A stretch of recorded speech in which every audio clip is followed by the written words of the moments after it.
अस्सलाम वालेकुम नाजरीन, मैं हूं नईम हनीफ और आप देख रहे हैं कॉफी विद आर।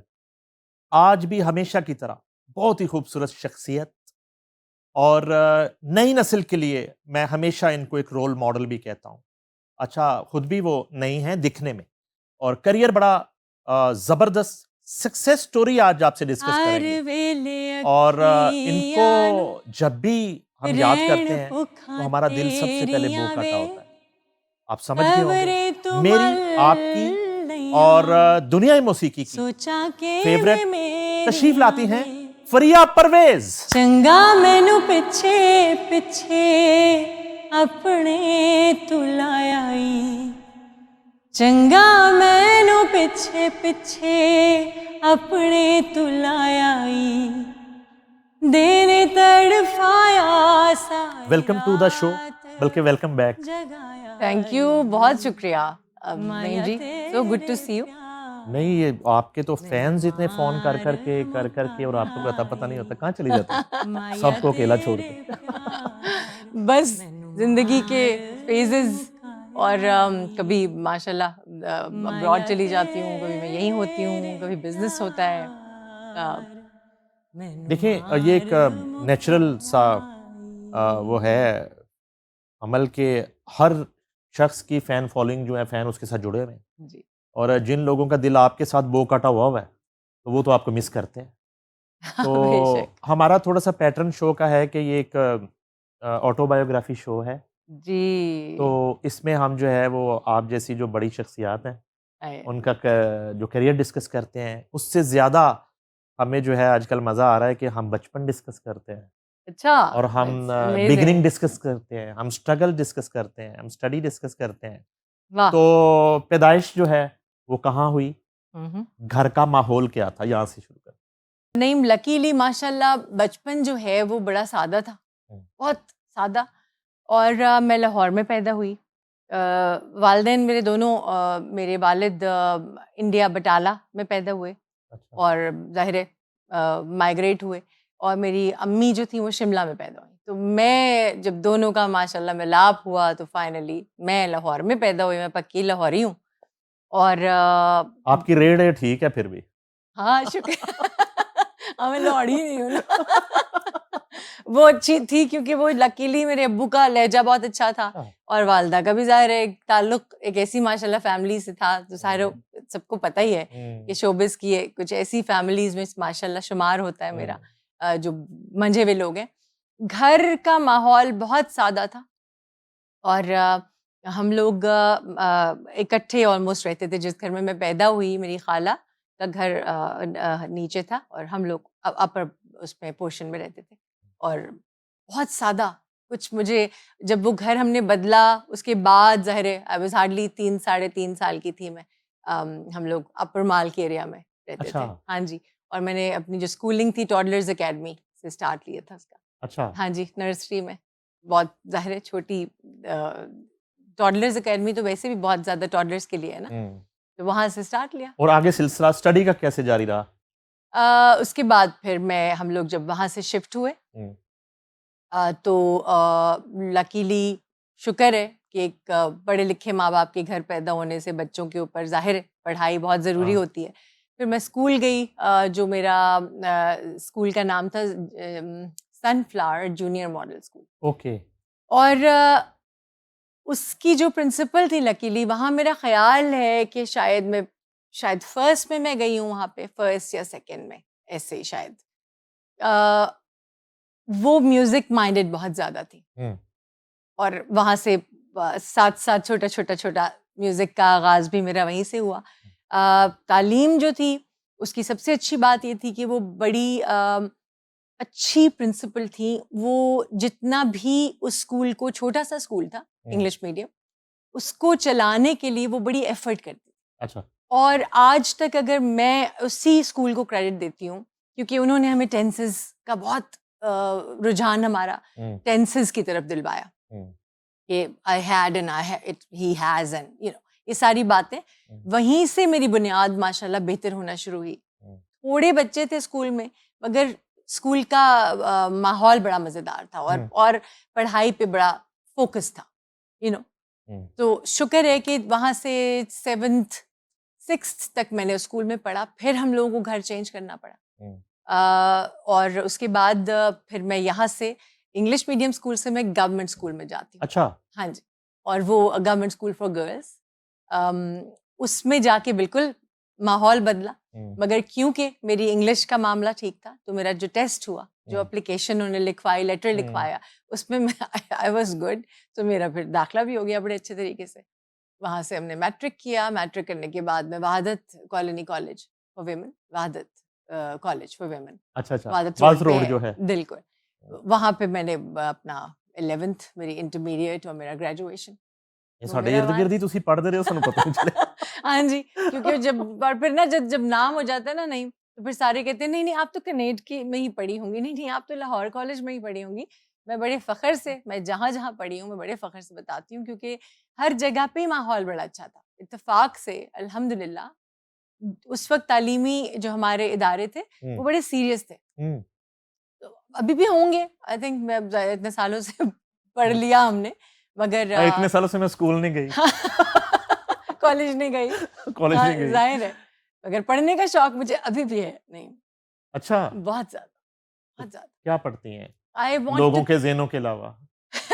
नहीं, अब ज़हन तो मैंने पढ़ने बिल्कुल छोड़ दिए। छोड़ दी? हाँ जी, अच्छा, क्योंकि वो शुक्र है, लाइब्रेरी बंद कर दी? हाँ, क्योंकि ज़रूरत ही नहीं रही। अब ये है कि हम जब ज़िंदगी के फेजेस आप पे जब चेंज आते हैं, तो फिर फाइनली इंसान अपने ही आप को पूरा पढ़ ले। इससे बड़ी क्या बात हो सकती है? अब आप ही नहीं पढ़ा जानता। बुक्स पढ़ती हैं? बहुत कम, बहुत कम। रीडिंग में मेरा इंटरेस्ट नहीं था। मैं रिग्रेट करती हूँ इस बात पे, मगर मेरा इंटरेस्ट नहीं था। अच्छा, वो जो अंग्रेजी वाले टेंसेस थे, वो तो वहीं से शुरू हो गए, स्कूल से ही? जी। तो ये म्यूजिकल टेंसेस जो हैं, हाँ जी। ये कब स्टार्ट हुए? ये किस तरह शौक पैदा हुआ और कब आगाज किया? नहीं, बचपन से ही जो अल्लाह ताला आपको आवाज़ दे के भेजते हैं, तो वो मुख्तलिफ एरियाज़ में आपका जो टैलेंट है वो नज़र आना शुरू हो जाता है। तो ये शुरू ही हो गया मेरे जो मेरा सबसे पहला टॉडलर्स एकेडमी के बाद वाला जो स्कूल था, वहीं से उन प्रिंसिपल ने हमें एक गाना प्रिपेयर कराया। उस स्कूल का नाम था अपना सूरजमुखी, प्यारा सूरजमुखी दिन का राजा। उसका एक गाना उन्होंने बनाया। And if I am not wrong, मुझे थोड़ा सा ये याद पड़ता है कि हमारे बड़े प्यारे वायलिनिस्ट होते थे अल्ताफ हुसैन साहब। अल्ताफ साहब वाज देयर, कॉन्गो प्लेयर भी था एक। तो ये कॉन्गो प्लेयर बुलाना और वायलिनिस्ट बुलाना, ये कोई वही टीचर कर सकता है जो वाकई जिसका म्यूजिक में इंटरेस्ट हो। वो आ गए, वो मेलोडी बन गई, और लकीली उन 3 4 5 बच्चियों में उन्होंने मुझे खड़ा किया, तो हम लोगों को मेलोडी याद हो गई। तो वो हमने जब गाई, तो मेरे वालिद मुझे कहते हैं कि मैं स्कूल में जब तुम्हें देखा, हमने पहली दफ़ा स्टेज पे, तुम हार्डली 2 या 3 या 4 साल की होंगी शायद। अच्छा। मैं जब स्टेज पे उन्होंने देखा तो उन्होंने कहा कि ये तो कमाल है, ये तो इसका मतलब है कि ये गाती है और ये गा सकती है, क्योंकि मेरे वालिद बहुत अच्छा गाते थे और उनको शौक बहुत ज़्यादा था, मगर उन्होंने ये कभी इस तरह से नहीं देखा था कि ये वाकई गा लेगी, यू नो। मगर वो सिनेरियो जो गाने का है वो फिर आहिस्ता आहिस्ता शुरू होता है, और फिर जब भी कोई आता है घर पे तो वो मेरे वालिद कहते हैं कि या पेरेंट्स कहते हैं ना, बेटा ज़रा गाना सुनाओ अंकल को या आंटी को। तो मैं गाना चूज ही वो करती थी अखियों के झरोकों से। अच्छा, वाह। हाँ जी, और वो मैं पूरी अदायगी, कोशिश मेरी होती थी वो जगह भी मैं लैला, पूरी जगह हर तरह से मैं कह के छोड़ूं। सो वही बात है कि जब आप किसी जगह पे अल्लाह ने आपको पहुंचाना होता है, तो अल्लाह ताला स्टेप्स भी वैसे ही क्रिएट करते चले जाते हैं। यहाँ मामला उलट हो गया कि यहाँ आपको कोई जो है ना, पेरेंट्स से कोई परमिशन लेना, उन्हें मनाना, अम्मी नहीं मान रही, अम्मी मान गई, अब्बू नहीं मान रहे, बहन भाई इशू, आपको खुद उन्होंने जैसे हंट कर लिया कि उन्हें क्या यार है थे हाँ, बनाया बनाया टैलेंट है। ऐसे ही है। वो मुझे वाकई नहीं करना पड़ा, ना मुझे पूछना पड़ा। हालांकि वालिद एम्फसाइज ज्यादा मेरे डॉक्टर बनने पे करते थे। अच्छा। मुझे नहीं पता कि वो ज़ाहिर है चाहते होंगे मैं डॉक्टर बनूं। मेरे वालिद की मेरी कोई नापुप्पी है, उनका एक भाई थे, अब्बू की फैमिली को इतनी बड़ी है नहीं, तो वो सारा कुछ मेरे में ही फुलफिल कर रहे थे। मुझे उन्होंने बिल्कुल नहीं रोका। आहिस्ता आहिस्ता जब वो देखते चले गए कि इसका रुख बदल गया है और ये इस तरफ आना चाह रही है, तो मेरा ख्याल है कि मुझे वो प्रॉब्लम बिल्कुल फेस नहीं करनी पड़ी। वाकई उल्टा हिसाब है, हाँ जी। वरना तो लोग वो उस तगुदों में इतना टाइम लग जाता है लोगों को। Exactly exactly. और कब जो है बाकायदा गाने का आगाज किया, और उस वक्त जो है स्टडी कहाँ पहुंची थी? बाकायदा आगाज अगर तो ऐसे देखा जाए कि जब आप फेमस होते हैं, अगर तो हम उसको बाकायदा आगाज कहें तो वो नहीं था। वो तो हुआ ही जब मैंने एल्बम रिलीज पहला की। सोलो गाना जब बूथ में खड़े होके गाया, मैं उसको बाकायदा आगाज किया, अच्छा, वो बताएं। ऑफ कोर्स हमारा जो सबसे फेमस टीवी था हमारा पाकिस्तान का, वहीं से मौका मिला और आहिस्ता आहिस्ता सबसे पहला मेरा जो इंट्रोडक्शन हुआ वो खलील अहमद साहब के सामने हुआ। आपको याद होगा कि कायदे आज़म डे मनाया जाता था, इकबाल डे मनाया जाता था, पाकिस्तान की इंडिपेंडेंस डे मनाया जाता था। तो मेरी खाला ने मुझसे कहा कि बहुत सारे बच्चों के ऑडिशन हो रहे हैं, अगर तुम जाना चाहो। मुझे अक्सर वो पिक कर लेती थी जाते हुए, और पिक करके वहाँ ड्रॉप कर दिया। खलील अहमद साहब ने ऐसे ही गाना सुना, और गाना सुनते सुनते उन्होंने अपने कान वो यूँ किए कि कौन बच्चा की आवाज़ कैसी आ रही, तो उन्होंने पीछे मेरी आवाज़ सुनी, तो उन्होंने कहा कि तुम आगे आओ। तो अब वहाँ ये मेरा पहला एक वो आ जाता है कि यार सब बच्चियाँ देख रही हैं और मैं सबसे आगे आगे खड़ी हो गई हूँ। तो वहाँ से एक वो हुआ, उसके बाद और बहुत सारे सारे शोज थे। फिर एक फिल्मी गानों का एक शो था, उसमें वो आई थिंक मेरे काफ़ी दफ़ा मौका उसी चैनल पे मिला। बहुत बहुत अच्छे प्रोड्यूसर्स के साथ काम करने का मौका मिला, एक ही सिंगल माइक पे। कई चैनल्स पे तो हमारे ये प्रॉब्लम रही कि वो जो पुराने ज़माने की टेक्नोलॉजी थी, वो आज भी मुझे लगता है कि वही है कि सब म्यूजिशियंस इकट्ठा प्ले करेंगे, सब म्यूजिशियंस इकट्ठा वो सिंगर भी अकेला अलग से खड़ा तो हुआ है, मगर वो गाएगा साथ ही, उसमें टेक नहीं हो सकती। तो वो बहुत बहुत पहले से ही शुरू हो गया था ये। पीटीवी आई पे उस थिंक वक्त बहुत शोज होते थे म्यूजिक के। पीटीवी पे बहुत म्यूजिक होता था। अच्छा। बिल्कुल। एक तो यही जो सारे इवेंट्स होते थे अब छोटे क्या छोटे हुआ, छोटे। इनके माइक गुम हो गए हैं कहीं क्या? वो तबले कहीं गुम हो गए हैं, पता क्या नहीं हुआ? क्या हो गया है। तो सिंगल शो नहीं हो रहा पीटीवी पे, हाँ एक जी, सिंगल शो नहीं हो रहा। म्यूजिक बहुत अरसे से नहीं हो पा रहा। पता नहीं उसकी क्या रीजन हो सकती एक दौर था तो वो क्लासिकल जो एक शो चल रहा था वो बंद हुआ, मुनिज़ा हाशमी जो थी आपा है। जी वो जी जीएम थी। जी। तो मैं रिपोर्टिंग करता था पीटीवी की, हम्म, तो मैंने ना शाम 84 पटियाला, यानी कि जिनकी आपस में 57 भी चल रही है, उन्होंने भी हम्म। बुला लिया, मैं इकट्ठा कर लिया सबको कैंटीन में, अच्छा, और मैंने जाके कह दिया पीटीवी में। पीटीवी में, अच्छा मैं कहा आज मुजाहरा करना है पीटीवी के खिलाफ अच्छा। और जीएम के खिलाफ। तो मैं मुनज़्ज़ा आपा के कमरे में, मैं कहा वो आप मैडम मैंने सबको जमा कर लिए, तो अच्छा। हम मुजाहरा करने लगे गेट पे। कहती करना की है? मैं कहा करना है कि कोई म्यूजिक का शो शुरू करें। अच्छा उन्होंने कहा अच्छा। याकूब नासिक साहब को बुलाया उसी वक्त, तो घराना रंग शुरू किया। अच्छा ठीक है। अच्छा। तो वो उस तहरीक में मैं शामिल था, मैं उसे बल्कि लीड कर रहा था, हालांकि मेरा मौसीकी से कोई ताल्लुक नहीं था, मैं तो सिर्फ लिखता था।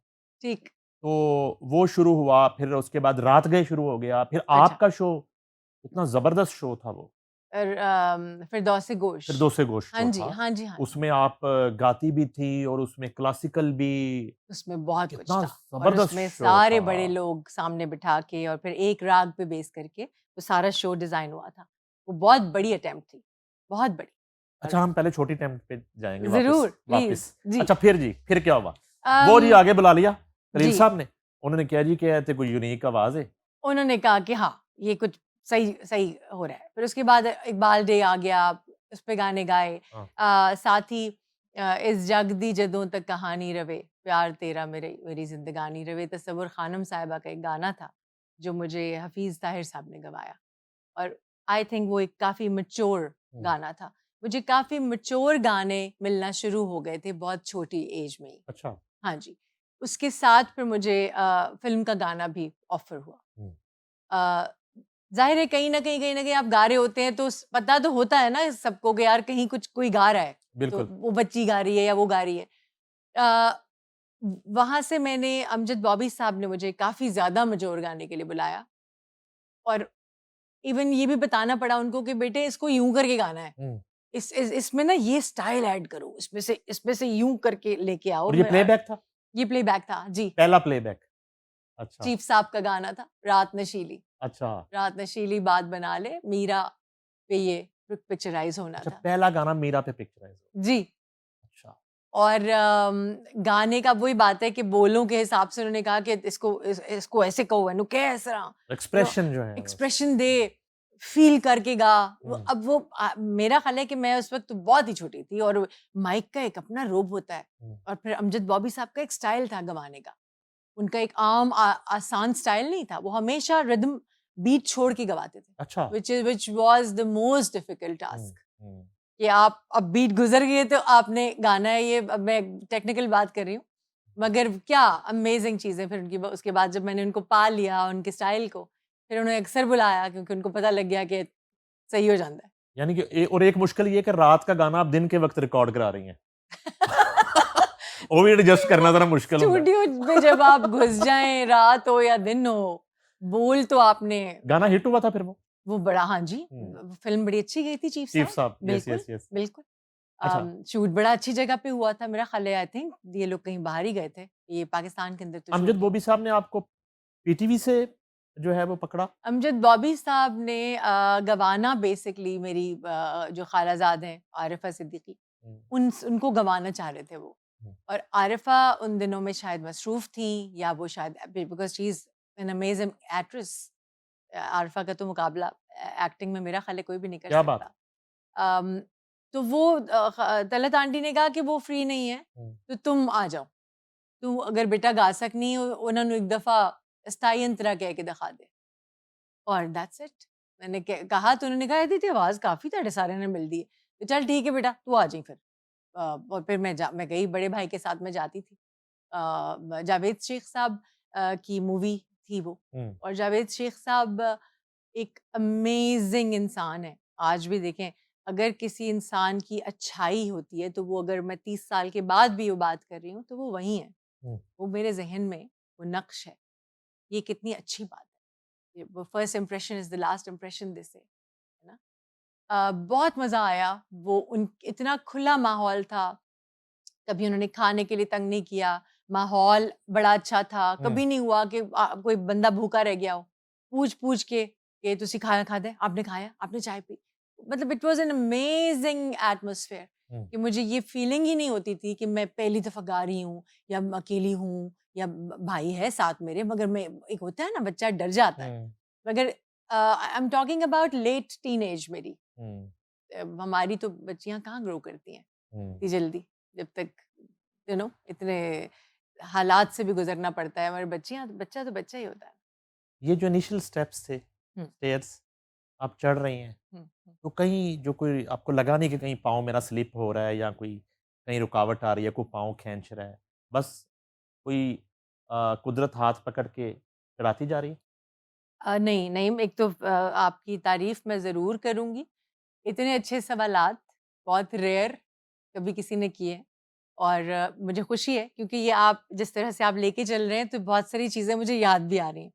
बहुत से प्रॉब्लम्स आए, आवाज़ में प्रॉब्लम आ गया। अच्छा। एक टाइम ऐसा आया कि मैं आशा भोसले साहिबा को बहुत ज़्यादा फॉलो करती थी, बहुत ज़्यादा, कि मुझे ऐसे लगता था कि मैं उन्हीं की तरह गाती हूँ। इतना ज़्यादा इन्फ्लुएंस हो गया था कि मैं जब गाती थी मुझे लगता था बिल्कुल उनकी आवाज़ आ रही है। वो बेसिकली हमारी और उनके खित्ता जो 2 खित्ते हैं, इनकी इनकी जो आवाज़ें हैं उनमें डिफरेंशिएशन सिर्फ़ यह इतनी सी है कि वो गाते हैं फ़ॉल्सेटो में थोड़ी-सी रगी से, और हम गाते हैं अपनी छाती की आवाज़ से, सीने से गाने की कोशिश। हमारा बना ही ऐसा हुआ है शायद। एक स्टाइल भी है, हमारे इन्फ्लुएंसेस भी ऐसे हैं, मैडम नूरजहां को ही देख लें। जोरदार गाना कह सकते हैं? फुली गाना गाते हैं हम, जैसे राइट। जिस आवाज़ में मैं बात कर रही हूँ, मैं उसी में अगर गाऊँगी तभी मेरी आवाज़ की पहचान बनेगी। अगर मैं ज़रा सी भी नाक में ले जाती हूँ तो टोन चेंज हो जाएगी। अच्छा। फ़ॉल्सेटो में चले जाते हैं तो ज़ाहिर है बारीक हो जाती है आवाज़। सो वो जो लकी हैं हम कि हमें इस तरह के टोन्स मिले। आवाज़ में जो 2 आवाज़ें चेंज हुई, उनसे एक गले में प्रॉब्लम, एक अजीब-सी गरारी सी शुरू हो गई आनी। और वो भी मैं लकीली मुजाहिद हुसैन साहब का, क्योंकि मेरे साथ बहुत काम हुआ, फिर फाइनली पतंगबाज भी मैंने उन्हीं का गाया। उन्होंने फिर मुझे इस चीज़ में से बहुत हेल्प आउट किया, निकाला। फिर सजाद अली साहब जो हैं, the great legend singer, he is been my mentor. बहुत बातें उनसे सीखी मैंने, उनकी फैमिली से मेरा बहुत प्यारा ताल्लुक ये रिजर्व रहना भी उनसे सीखा है, है। मीडिया से दूर रहना भी उनसे सीखा है। नहीं, बिल्कुल नहीं, बिल्कुल नहीं। वो तो खैर फेजेस हैं, उनकी अपना एक तरीका है, मेरा अपना तरीका है। वैसे भी नहीं, काम उस तरह की जिंदगी, उस तरह का मामला रहा भी नहीं काम में। नहीं, आप पहले भी थोड़ा जो है ना वो इतना आपका वो नहीं था बड़ा मगर काम किया, मिजाज। मगर बहुत काम किया। अच्छा, तो मुझे तो रोक ही नहीं पाया कोई, मैं तो हाँ, हर जगह तो मुझे जाना पड़ जाता था। हाँ, कॉल आ रही है, इस्लामाबाद से भी आ गई है, हाँ। कराची से भी आ गई। आई वाज माशाल्लाह सिंगिंग लाहौर, कराची, इस्लामाबाद, हर जगह तो मैं गा रही थी। अच्छा, ये तो एक कुदरती इशू था ना, वो जो वो आवाजों का वो थोड़े अरसे का आया, ट्रेना उसको ट्रेना वो क्लैश हुआ, और क्लैश हुआ। फाइनली मेरी वो पटरी भी इन सारे लेजेंड्स ने मिलके वो मुझे उस पटरी पे चढ़ा चढ़ा दिया दिया, कि जब राइट। ये पैटर्न है तो फिर इसी पैटर्न को फॉलो करेंगे। ओके।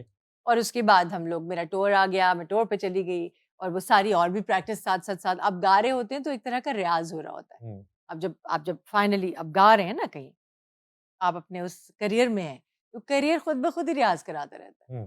जैसे practice makes the man perfect, जाहिर है, तो वो एक तरह का प्रैक्टिस होती है। आप दूसरे वाली रुकावटें? दूसरी बहुत सी रुकावटें, मेरे लिए माहौल बहुत नया था। जब पहला गाना, 2-3 गाने मैंने रिहर्सल किए सैयद नूर साहब की फिल्म के लिए। अमजद बॉबी साहब रियाज करा रहे हैं, 9 दिन हमने उसकी प्रैक्टिस की। 10वें दिन जिस दिन मैं जाके एवर्न्यू स्टूडियो में खड़ी होती हूँ, एवर्न्यू स्टूडियो छा गया मुझ पे। वो पूरा स्टूडियो की, एक तो उसके स्टूडियो की एंट्रेंस, फिर वो उसकी जो फील है। जो गुंडे निकल रहे होते हैं जेड़े फिल्मी, अच्छा, सारे ऑब्वियसली वो देखे ने? भाई वो फिल्में शूट हो रही होती हैं, दुनिया जहान होती है स्टूडियोज में। उस जमाने की बात कर रही हूँ जब माशाल्लाह फिल्में चल रही थी बहुत ज्यादा। मैं अंदर पहुंचती हूँ तो मुझसे माइक पे मेरी आवाज नहीं चल रही। ये आपकी फर्स्ट अपीयरेंस है एवेन्यू स्टूडियो में? हाँ जी, पहली दफा देखा है? पहली दफा देखा, जिंदा स्टूडियो? बिल्कुल। अच्छा। और गाना कौन सा था? फिल्म कौन सी थी?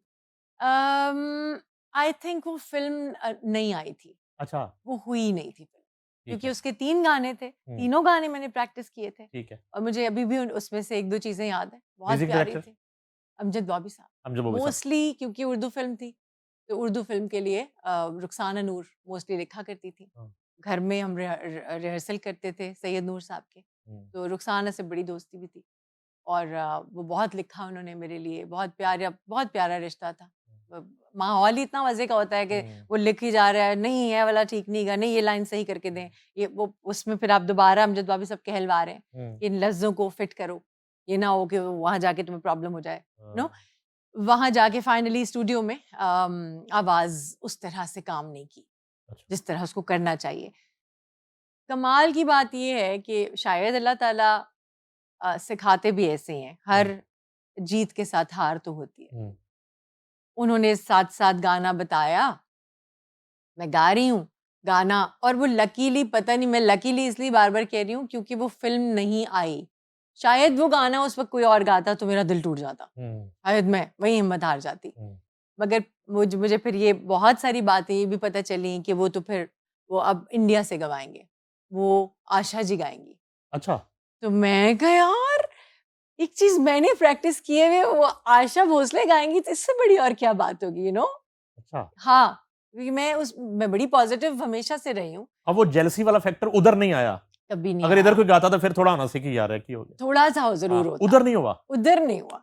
अब आप सोचें एक गाने का, क्योंकि कविता कृष्णमूर्ति कितना बड़ा नाम है, अगर वो जो रिहर्सल थी गानों की, जो गाना बना करता था और वो अगली बड़ी सिंगर तक जाना होता था, या कविता जी से फर्ज करते हैं आशा भोसले जी को जाना है, तो कविता जी उसकी रिहर्सल करके भेज रही हैं, गा के भेज रही हैं कि ये गाना ऐसा है। तो कविता कृष्णमूर्ति तो बड़ा इस बारे में बड़ी प्राउड फील किया करती थी, तो हमारी क्या औकात है? हम भी मतलब इसी तरह के सिंगर्स हैं, अपने मुल्क का अल्लाह ने हमें बड़ा नाम दिया है। तो उधर गाइड ट्रैक गया था कोई? आपकी आवाज में गाइड ट्रैक गया था या इसी तरह की बात मुझे पता चली कि अब वो गाने आशा जी गाएंगी। अच्छा, तो वो मेरे लिए एक और बूस्टर था, आप समझे, समझ रहे हैं। तो बस आई जस्ट मेरे लिए वो भी बड़ा अच्छा रहा। मैंने बहुत से तजर्बे किए, मैंने जिंगल्स भी गाना शुरू किए। वाजिद नाशाद साहब पहली दफा मुझे मिले, और उन्होंने मुझे कहा कि मैं तो, वो जाहिर है उस वक्त शुरुआत था मेरा, अभी तुम नई हो, अभी तो 3-4 हज़ार रुपए दे दूंगा मैं। तो मैंने कहा जी ठीक है। और मसला पैसा तो कभी भी नहीं था, इस तरह की फीलिंग ही कभी नहीं थी। हालांकि जिन आर्टिस्टों के, मैं ये समझती हूँ कि काम का पैशन इतना स्ट्रांग था कि जिन आर्टिस्टों के पास पैसे नहीं भी थे, वो उस पैशन की वजह से काम कर जाते थे कि कोई गाल नहीं देखी जाएगी। अब समझ रहे हैं, अब जमाना बदल गया है ना। अब तो हम कहते हैं कि पैसे नहीं होंगे तो काम कैसे होगा, यू नो, कितने होंगे, ये पहला क्वेश्चन होता है। तो आप देख लें कि काम की नौयत भी वैसी हो गई। एक चीज का शौक, एक चीज का पैशन, उसकी लगन, वो काम को की बुनती और तरह से होती है। कभी कोई ऐसी स्टेज आई इस मरहले में कि आपने कहा कि यार नहीं होना, नहीं करना, गिव अप कर देती हूँ, कभी? और ये, क्योंकि ये एक वो दौर भी है कि आपकी फैमिली में इतने बड़े बड़े नाम जी, और अगर मैं आरफा सिद्दीकी का ही जिक्र करूं बेशक तो बेशक। वो इतनी हसीन औरत और इतना जबरदस्त उनका काम, और वो जब मक्खी हिट हुई तो लोगों ने तो, उनके जो फैन थे, खाने से मक्खी उड़ाना छोड़ दी। उन्होंने कहा नहीं मक्खी ठीक है, वो अच्छी चीज हाँ, बड़ा अच्छा है, बड़ी अच्छी बात है, वाकई वाकई। और उस दौर में तो ये एक बड़ा प्रेशर होता है, एक प्रेशर होता है बहुत ज्यादा ना कि बहुत आप बहुत आपकी फैमिली में इस तरह से बड़े नाम हो और इस तरह की फैमिली से बिलोंग कर रहे हो, वो डबल प्रेशर होता है कि या तो आपने उन जैसा करना है या एक कदम आगे जाना है, पीछे नहीं रहना। ये बड़ा मुश्किल हो जाता है। ये सब लोग हमेशा मेंटोर्स के तौर पे रहे मेरी लाइफ में। बड़ी बात है। हाँ जी, क्योंकि जहाँ आपको मैंने बताया है, जब आरिफा के पास टाइम नहीं था तो तलत आंटी ने मुझे कहा कि तुम गा लो। तो ये एक, अगर अदरवाइज वो कह सकती थी भाई मेरी बेटी को गाना नहीं मिल रहा, मैं अपनी बहन की बेटी को आगे क्यों करूँ, यू नो। मगर वो वहाँ उन्होंने मुझे दिया ये अपॉर्चुनिटी, और छोटी छोटी बातें सिखा दी थी वो। खालाएं, जाहिर है खाला माँ जैसी होती है। इस तरह की पॉजिटिविटी, रवायात, इकदार, हम्म रख रखाव, हम्म ये था।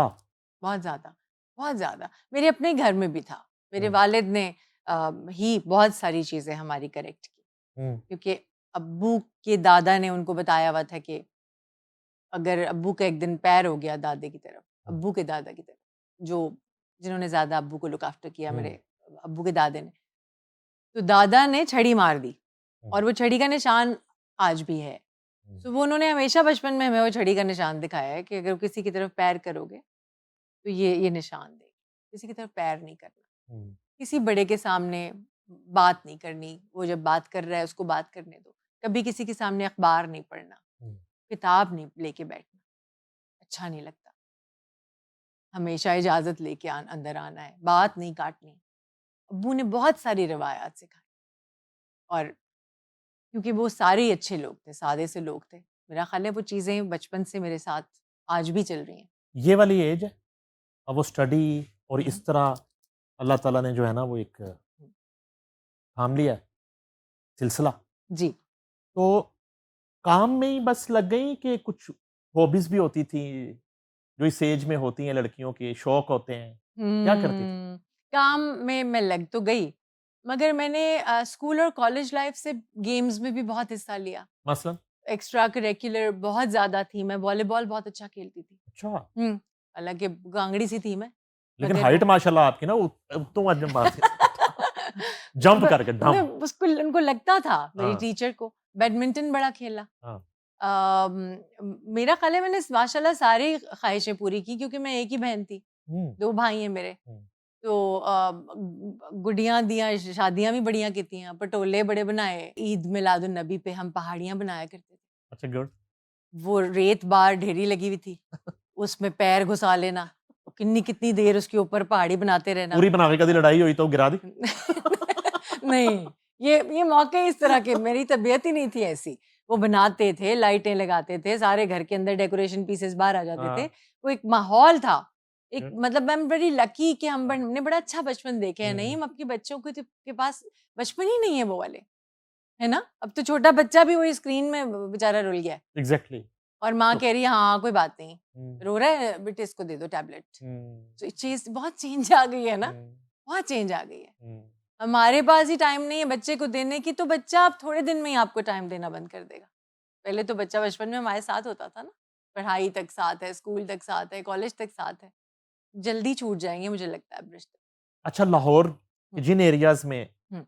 आप पली बढ़ी, हम्म। वहां तो बसंत ऐसे मनाई जाती थी, हाँ एक जी, त्योहार होता था बिल्कुल और लोग आते थे और खाने बन रहे होते थे और कितने दिन पहले तैयारी हो रही होती थी। कमाल है वो वाकई। बसंत पहले बताएं, याद है कोई कभी गुड्डी शुड्डी उड़ाई, छत पे गई कभी? बहुत भाई वगैरह कर रहे हैं तो? ऑब्वियसली अच्छा ऑब्वियसली मैं अपनी तरफ से बड़ी क्रिएटिव थी हमेशा से, अच्छा। आर्टिस्टिक मेंटालिटी थी। भाई क्योंकि गुड्डियां उड़ाता था, अच्छा, तो मैंने लिटरली शॉपिंग बैग से गुड्डी बनाई भी हुई है। कमाल है। वो आपने मोमजा में दी गुड्डी हाँ, जो, यस यस यस। हाँ जी, और झाड़ू का तिनका बाकायदा लगा के ऊपर पहले उधर बांधा, उसको सीधा लाके इस वाले कोने पे स्क्वायर काट के, फिर इधर बांध के, इधर बांध के, बड़ी मुफ्त भर पतंगबाज हुई हैं आप। और ऐसी उड़ भी कहानी जाती थी बना फिर ली। यार। हाँ। क्योंकि वो रिवाज था ना, कश्तियां भी हाँ। थे कहानी बनाते से, वो रिवाज थे ना। अच्छा, हाँ, तो छत पे जाके? वो बड़ी कोशिश भी करती थी मैं उड़ाने की। मुझे अच्छा याद है उस वक्त, आई थिंक मैं जब भी मैं करती थी, मेरे पास कोई दोस्त बच्ची भी नहीं कोई साथ होती थी। अच्छा। मेरा ख्याल है कि मैं, हाँ जी, हम्म। मैं मोस्टली अकेली, फिर जाहिर है गुड्डे उड़ा रहा है भाई, और वो कहता पिन्ना फाड़, मेरा पिन्ना फाड़। ते सही फाड़। अच्छा, अपनी गुड्डी वो हो गई तो मैनू कह रहे तू मेरा पिन्ना से गलत फड़िया है सी नो, ऑब्वियसली। सो बड़ा बड़ा बड़ा मजेदार वक्त गुजरा है। पतंग अल्लाह की लूटी कसम। कभी कोई पतंग गुड्डा गुड्डे जाहिर है बसंते जमा आई करती पे। थी? और ये मेरी पतंगबाजी की गाना मशहूर होने से बहुत पहले हम बड़ी मजेदार बसंते मनाते थे। आरिफा, मैं और मेरी एक और कजिन होते थे, हम लोग बाकायदा पीले कुर्ते सुहांदे सांसी, कमाल है। हम बड़े मजेदार बसंत के, उस एक ब्राइट कलर होता है ना, जरदे से भी ब्राइटर, हाँ हाँ हाँ। वो उसके कुर्ते बनवाने। अच्छा। हाँ हाँ, हम बड़ा छत पे जाना, चारपाइयाँ सेट हुई हुई हैं, और पता नहीं क्या क्या था, वो एक अजीब देगे बन रही होती थी, खाना बन रहा बड़ा आला, माहौल था पूरा, बिकॉज हम सारे इंसान ही तो आपस में एंजॉय कर रहे होते थे ना। असल में ये वजह थी कि वो बसंत आपके अंदर थी, पता कि नहीं जितना हुआ बोकाटा, जितना अच्छा सॉरी बोकाटा आपने किया, शायद कोई और ना कर पाता, क्योंकि आपने तो प्रैक्टिकली वो सारा कुछ देख रखा था, कर रखा था। आई नो, मगर जब जिंगल्स गाने शुरू हुए, और एक दिन जिंगल ही गाते हुए मैं एक जिंगल गाने ही गई, और वो एक पूरी टीम थी, आपने जाहिर नाम सुना होगा, एवेन्यू कॉन्सेप्ट्स, उनकी पूरी एक टीम थी, एवेन्यू स्टूडियो, सजाद गुल साहब का शहजाद था। गुल साहब, शहजाद गुल साहब। उनका एक एडवर्टाइजिंग एजेंसी थी, उस एडवर्टाइजिंग एजेंसी की एक टीम थी अच्छा। जिन्होंने पूरा जिंगल बनाया। और Okay. जिंगल, मैं उस दिन जिंगल गा रही थी, वो गाते गाते सम ऑफ द पर्सन, उन्होंने मेरे वालिद से बात की कि फरिया की आवाज़ बहुत अच्छी है, कि आप चाहते हैं कि हम इनकी एक एल्बम बनाएं, क्योंकि अच्छा। हम सारी अब टीम काम कर ही रहे हैं, म्यूजिक पे बड़ा काम करते हैं, तो हम we would like to go for an album. मेरे अब्बू ने कहा कि हाँ, व्हाई नॉट, मुझे तो कोई इतराज नहीं, प्लीज। और कैसेट थी, ए बी साइड थी, हाँ जी हाँ जी। पता नहीं कितने गाने एक साइड पे होते थे, 5 एक साइड पे, 12 5 बन जाते थे टोटल। तकरीबन ऐसे ही। हाँ, टोटल 12। हाँ, उसमें से उन्होंने कहा बी साइड वाला चौथा ला दे। हाँ। और कभी कभी उसका वो फंस जाता था उसके में ना, फीता। हाँ, जाहिर याद है है? टेप, जाहिर है कैसेट। फिर अब वो कैसेट हाथ में है, फीता अंदर है, हाँ। उसको पेंसिल के साथ आहिस्ता आहिस्ता निकाल के, कितनी मुसीबतें, और फिर उसको पेन से, और पेन से यस आई यस नो, वो करना। हाँ जी। और हल्का जो है ना फीते पे वो हम भी आ जाता था, तो उते किशोर दी आवाज भी थोड़ी जी इधर उधर हो जाती थी। कितनी प्यारी यादें हैं ये। अच्छा। कितनी प्यारी बात है। उसके बाद बस हमारा वन ऑफ द सॉन्ग जब सारे गाने हो गए, तो इत्तेफाक से एक गाना जो था, उन्होंने कहा कि हम पतंगबाजी भी बनाते हैं। ठीक है। ख्याल तो मुझे आया होगा कि ये क्या बात हुई, पतंगबाजी क्यों, मगर मुझे ये झटका सा नहीं लगा, क्योंकि I was already going through it. गुड्डियाँ उड़ा रही थी, मेरा भाई गुड्डियाँ उड़ा रहा था, और बल्कि भाई की तो बड़ी क्लास भी हुई एक दफ़ा, क्योंकि टीचर घर आ गया। अच्छा। तो उन्होंने कहा छुट्टी क्यों की इसने, तो उन्होंने, अम्मा को पता नहीं था कि वो छुट्टी कर गया था उस दिन, तो वो उस्ताद घर आ गए, वो छत पे चले गए, अम्मा ने कहा आप छत पे चले जाए, गुड्डी उड़ा रहे ऊपर। तो पता नहीं भाई की बड़ी क्लास भी हुई, आई एम श्योर। हाँ, वो तो गुड्डी दा पेपर दे रहे। यू नो, उसके बाद इससे पहले पतंगबाजी के गाने जो है ना वो कोई इस तरह के दुखी टाइप थे, मेरी जिंदगी है क्या, कटी पतंग है टाइप, यानी कि इस तरह का गाना नहीं था जो बसंत हाँ वाला जी, सॉन्ग हाँ जी, हाँ जी। वो इससे और पहले नहीं था। और हालांकि देखा जाए तो बोकाटा भी एक काफी सुरीला गाना है, क्योंकि मुजाहिद हुसैन साहब की approach towards music has been very serious and very professional. ये पूरा एल्बम मुजाहिद साहब ये कंपोज कर सारा रहे थे? एल्बम मुजाहिद साहब का था, मगर डिजाइन इस तरह से था कि हम कुछ वेस्टर्नाइज्ड म्यूजिक भी डालना चाहते थे, तो हमने कुछ अंग्रेजी गानों को भी उर्दू में डालने की कोशिश की। इसी में क्योंकि मेरी आवाज की जो वर्सटिलिटी थी वो नजर आ रही थी सबको, उसमें एक गजल भी थी, उसमें हर तरह का रंग था। तो पतंगबाज also one of them. It was all planned कि हम बसंत के दिनों में किसी टाइम पे ये गाना रिलीज करेंगे, और क्योंकि उनके पास स्पॉन्सर्स भी थे तो स्पॉन्सर हुआ गाना, और गाना जब स्पॉन्सर होता है तो वो हमेशा एक टाइम पे लगना शुरू हो गया, हर रोज हर रोज हर रोज हर रोज। फाइनली वो जाहिर एस्टेब्लिश हो जाती है, चीज एस्टेब्लिश हो गया गाना। ये अब तक के कैरियर का सबसे बड़ा हिट हो गया, उस Obvious, वक्त तक सबसे बड़ा हिट हो गया। which made me फरिया परवेज। हम्म, वो गाने ने मुझे बनाया, जाहिर है, क्योंकि जब मैं ऐसे गुजर ही रही थी तो किसी ने कहा वो फरिया जान। मैं कह रही कोई रिश्तेदार लगता है मेरा, तो क्या पता मैं कौन हूँ। सुनाम फिर चलते चलते चलते फाइनली बिल्कुल ही गुड्डी की तरह चढ़ गया। ऐसे ही होता है जब वो कोई बसंत का नाम तराना लेता है। बन गया वो तो। वो बसंत का तराना बन गया, और वो मेरे जाहिर है मेरा करियर उस वक्त फिर उरूज पे था। और फिर बसंत आपको पता है हर छत पे किस तरह से इवेंट होता था, और हर छत किराए पे चला जाया करती थी, लोग उसका रेंट यस लेना यस शुरू यस, हो गए थे बाहर से होटल्स की टूरिस्ट छतों आता था पे। इतना इतना, होटल बुक हो जी जाते थे, और फूड स्ट्रीट में रश है, खाने पक रहे हैं, अंदरून शहर में एक अलग पूरा मेला लगा हुआ है, पूरा और त्योहार। दावतें हैं यस, एक पूरा दूसरे का। त्योहार, हाँ, खाने पीने और कितने कारोबार, हम्म, गुडियों के कारोबार कितने लोगों के चमक रहे थे, सब कुछ सब चीजें अरूज पे थी। बस फिर जाहिर है मैं क्या करती, मेरे पास तो टाइम ही नहीं था। हाँ, मगर फिर उसी दौर में आई डिसाइडेड कि मैं इतना ज़्यादा ओवरलोडेड काम मैं नहीं ले पाऊंगी, तो मुझे कुछ एरियाज अपने लिए चुनने पड़ेंगे।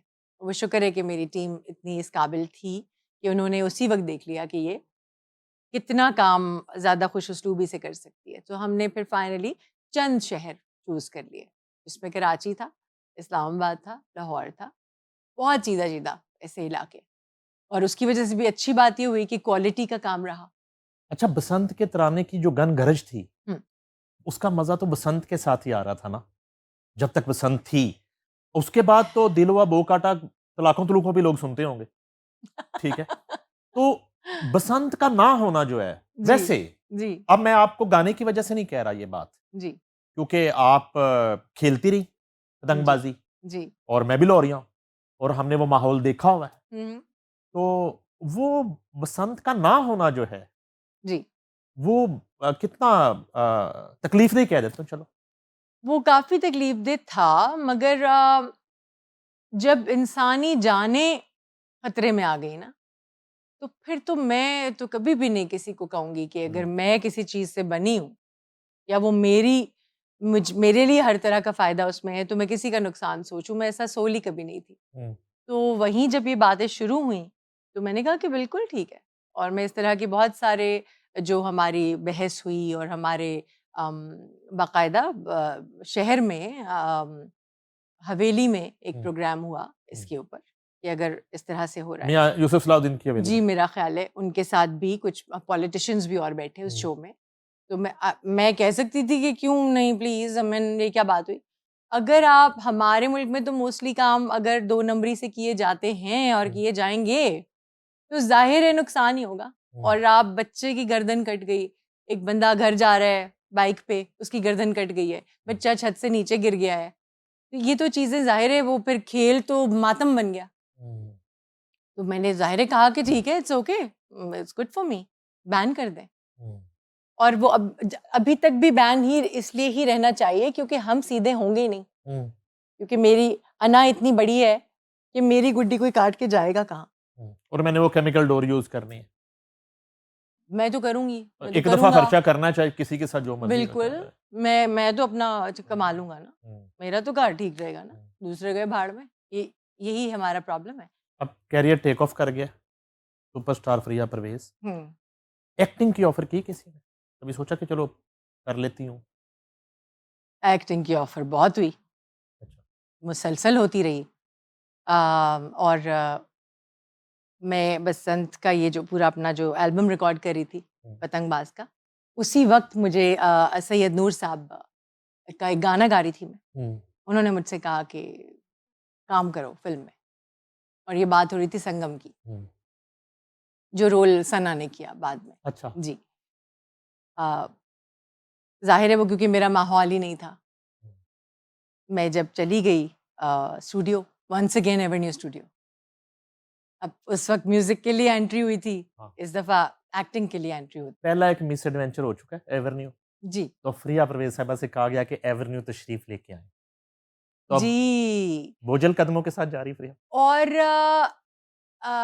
हाँ जी, क्योंकि मैं ये बात है पतंगबाज से पहले की, हम्म, बोकाटा से पहले की बातें हैं ये हम्म, सारी। एक्टिंग छोटी छोटी छोटी मैं पीटीवी पे करती थी। हम्म, मैं चली गई और मैंने जब रेशम को शूट होते हुए देखा गाना, hmm, Resham was very confident, hmm, confidently full fledge तरीके से वो अपना गाना दे रही हैं, और लुकिंग प्रिटी, बहुत प्यारी लग रही हैं। और जाहिर है फिल्म में बंदा हम्म, जिस तरह तैयार हुआ होता है वो वैसे ही बड़ा हसीन लगता है। हम्म, उस शॉट को बहुत सारे लोग देख रहे थे, बहुत खतरनाक आंखें और रंग बिरंगे लोग, और साइडों पे ऐसे जमा हुए हैं जैसे जैसे अखाड़े के इर्द गिर्द नहीं लोग खड़े हो या जाते हैं। सर्कस है? हाँ हाँ जी, समथिंग लाइक दैट। मुझे नहीं पता नहीं क्या हुआ, मेरे वालिद हालांकि मेरे साथ थे। हम्म, मैं वापस पलटी और मैंने नूर साहब से कहा, मैं कि नूर साहब एक रिक्वेस्ट है, हम्म, आई एम सॉरी, मैं फुल तैयार होके आई हूँ, मैं गेटअप में हूँ, मैंने हम्म, पहला सीन देना है, हम्म, मगर मैं नहीं करना चाहती, हम्म, मैं नहीं कर पाऊंगी। तो उन्होंने एकदम मेरे वालिद की तरफ देखा, तो मेरे वालिद ने कहा कि इंटरेस्ट नहीं उसका, नहीं उसको नहीं दिल चाह रहा, तो मैं क्या कह सकता हूँ। हम्म, सैयद नूर साहब ने उसी वक्त मुझे कहा कि अच्छा ठीक है, मगर तुम्हारी फिर एक सजा है, एक घूंघट में जो अंदलीब की आवाज है वो तुम्हारी आवाज होगी, मुझे तुम्हारी डबिंग चाहिए। ओके। अब एक्टिंग वहां नहीं थी तो एक्टिंग आ गई ऑडियो में, ठीक है जी। हम्म, तो अंदलीब की जो घूंघट में आवाज है वो मेरी आवाज हम्म, बैकग्राउंड में। अच्छा, जी। जबरदस्त। और वो भी वही हुआ कि मैं वहाँ डबिंग कर रही हूँ, और मेरे जो ये सारे प्रोड्यूसर्स एल्बम वाले, हम्म, बोकाटा वाले, हम्म, वो अंदर आए और मैं चीखे मार रही हूँ, शॉट आया हुआ अंदलीब का और हवाएं चल रही, आंधी आ रही है, और वो कह रही है, ऐसा क्यों किया, मैं चीखे मार रही हूँ। तो वो प्रोड्यूसर कहते हैं कि तो मेरा कबाड़ा करा देंगे आप नूर साहब, खुदा का वास्ता, मेरी तो एल्बम बिल्कुल रेडी है, वो गाएगी कैसे। अच्छा, तो ये सारी मामले फाइनली खैर घूंघट हो गई।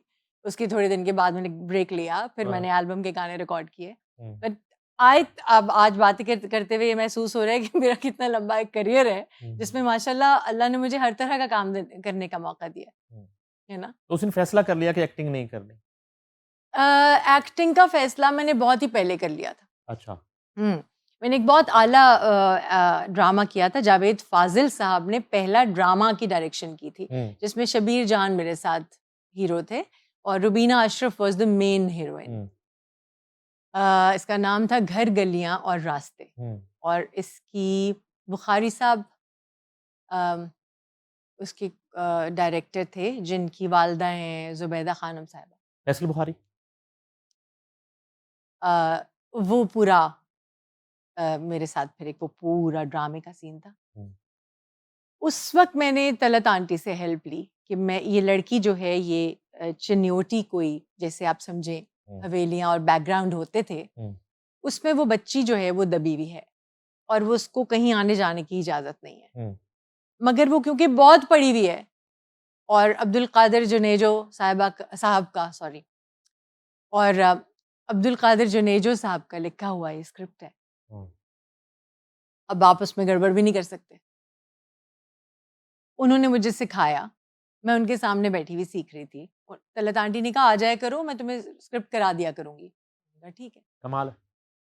अब वो लड़की कभी हंसती है, कभी रोती है, हम्म, कभी वो बहुत बड़ी बात करती है, कभी वो अजीब सा एक डायलॉग है, वो पता नहीं कहाँ से होता हुआ वो कहाँ गया, और जब मैं वापस पलट के देखती हूँ तो वो शेर के ऊपर बैठा हुआ है। इस तरह के डायलॉग्स और याद ही नहीं होते ना, उल्टी बातें कर रही है वो। तलत आंटी ने जरा सा रोना उनको आता था तो वो अपनी आंखों को यूं यूं करती थी, उनके आंसू टप टप बहना शुरू हो जाते थे। मैं ये देख के इतनी शॉक हुई, मैंने कहा यार काम तो इनका है, मैं क्या कर रही हूँ, मुझसे तो ये होगा ही नहीं। कोशिश मैंने फिर भी बहुत की, इतनी कोशिश की कि मुझे गयूर अख्तर साहब मिले एक दिन रास्ते में चलते हुए, तो मुझे कहते क्यों है तेनू, मैं कही कुछ नहीं, कहते नहीं कुछ होया तेनू, एड्डा तारी ना कर, कोई ड्रामा कितना ही, अल्लाह गवाह है, he asked me this, उनको पता भी नहीं था। अच्छा, कमाल है। मैंने कहा हाँ जी सिर्फ एक ड्रामा कर रही हैं। कहता है बहुत तारी कर लिया तू।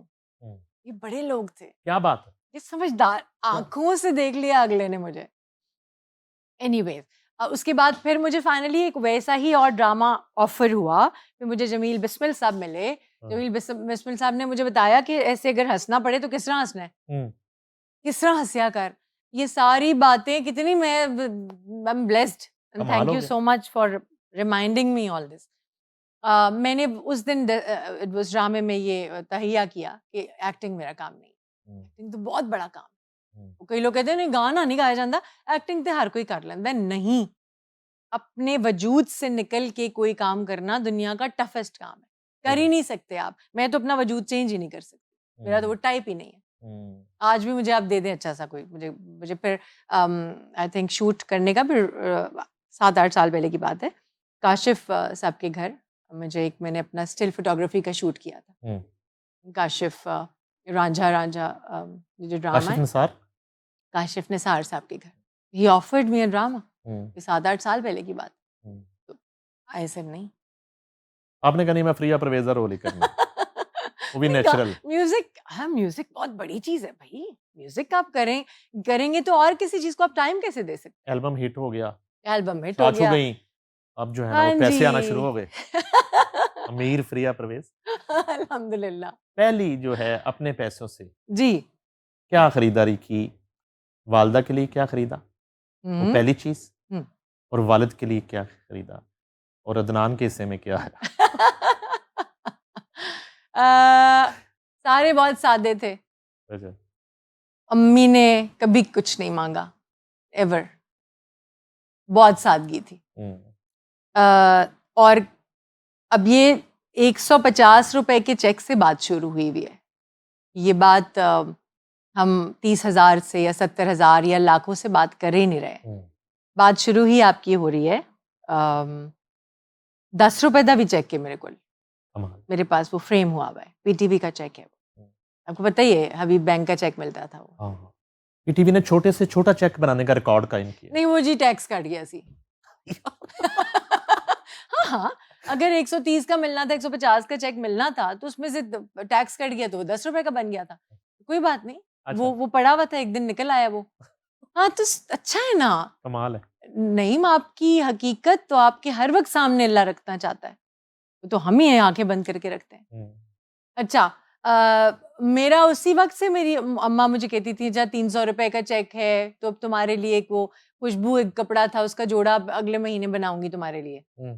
इस तरह अम्मा, हम उन चेक्स के साथ ऐसे भी डील करते थे, ठीक है। वालिद की कोई फरमाइश नहीं थी कभी भी, उन्होंने हमेशा मेरे पैसे जोड़ने शुरू किए कि जी ये चलो थोड़े थोड़े पैसे जड़े जहाँ से आ रहे हैं। मैं पतंगबाज की तो बात ही नहीं करी, वो तो फिर, और वो भी चंक जिस जमाने में माशाल्लाह पतंगबाज आया था उसमें वो चंक भी क्या 30,000 से बात शुरू हुई थी कॉन्सर्ट की, 70,000, देन 1 लाख 1.25 लाख, फिर बात 5 लाख तक आ गई, फिर बात आते आते फिर टैक्स वाले भी आ गए। जाहिर है एक चीज ने जिंदगी में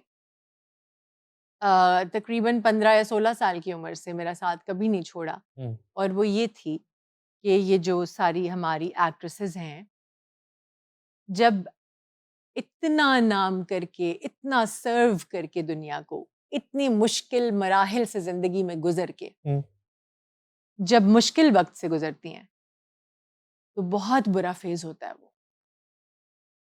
और खूबसूरत तो हर इंसान लगना चाहता है, औरत के लिए तो आईना बहुत जल्दी उसको सच बता देता है, ठीक है।